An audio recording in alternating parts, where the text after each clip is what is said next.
ask you out on a real date. Oy, grabe naman to. Hindi ko pa to nagagawa. Bakit ngayon naman sasagot? Would you say yes?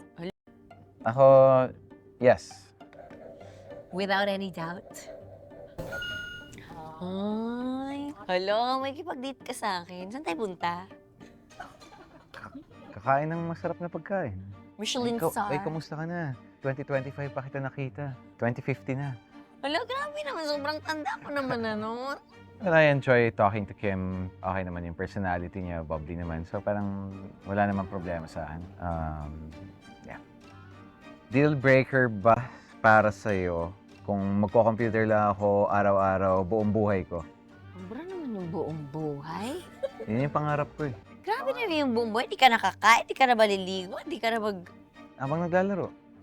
yes, huwag ka mag-computer all day, all night. So deal breaker sa'yo yun? Not naman buong buhay. Pwede ka naman maging gamer. 16 hours a day? Yes, 12 hours. So, ano sinagot ko? Ito yun ngayon.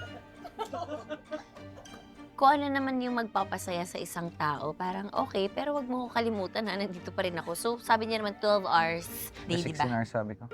12 hours lang. Non-negotiable.